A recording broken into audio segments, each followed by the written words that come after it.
Une description courante donnée à l'Église est la maison de Dieu.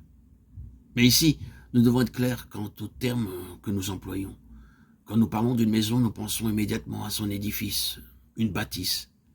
En passant dans la rue, nous disons « c'est une belle maison » ou bien « c'est une maison laide » ou « une maison insolite ». C'est de cette façon que nous nous exprimons. Il est nécessaire de saisir que ce n'est pas la pleine signification du mot tel qu'il est employé dans l'expression « la maison de Dieu ».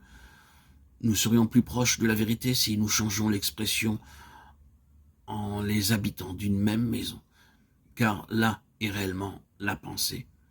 Ce mot inclut 3 idées. Premièrement, la structure, l'édifice de Dieu. Deuxièmement, le contenu de la maison, ce qui s'y trouve. Troisièmement, l'arrangement ou l'ordre de la maison. Comment le contenu est mis en valeur et déployé, la place de chaque chose, la position de chacun, et ainsi de suite. Bien entendu, à ceci se trouve étroitement associée l'idée de gouvernement. La structure, le contenu, l'arrangement, l'ordre et le gouvernement de la maison, tout cela est contenu dans cette expression, la maison de Dieu. La représentation de la maison se trouve dans le tabernacle et le temple. Ils sont identiques quant au but.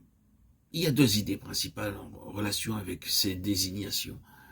Premièrement, ils sont bien l'endroit où est Dieu, le lieu où Dieu choisit d'être et où il peut être trouvé.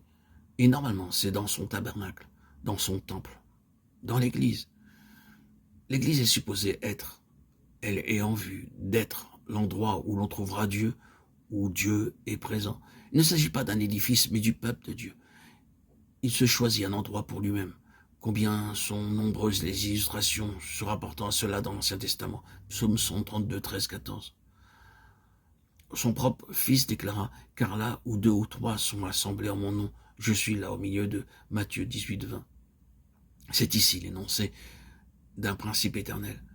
Dieu a fait le choix de s'établir ou de se localiser. Il choisit d'être en un certain endroit. Et c'est là que vous le trouvez. Combien nous aspirons à nous étendre sur cela. Mais si vous, chrétiens, en tant que croyants, vous vous détachez du peuple du Seigneur pour suivre indépendamment votre propre chemin, vous vous trouverez bien vite dans la situation de Thomas, là où le Seigneur ne se trouve pas. Et comme Thomas, vous ne trouverez pas le Seigneur, à moins que vous ne reveniez parmi les autres disciples. Dieu a choisi son temple spirituel, comme le lieu où il nous rencontrera, et le seul endroit où il peut être trouvé. Ce lieu conforme à ce qu'il doit être selon la pensée de Dieu est aussi le lieu où il parle. Par surcroît, plus les conditions au sein d'un rassemblement correspondent étroitement à la pensée de Dieu et à sa volonté pour l'assemblée, plus vous l'entendrez parler clairement et pleinement. Dans de telles conditions, vous entendrez davantage de la part du Seigneur que là où il y a une idée approximative et moins fidèle de sa conception du temple. Seconde pensée en relation avec le tabernacle, le temple, c'est le lieu où Dieu n'est plus une structure, mais un peuple.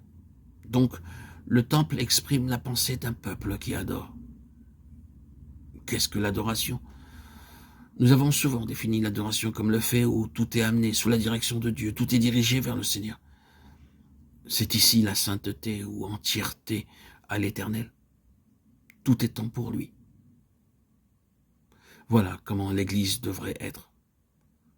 C'est la pensée de Dieu.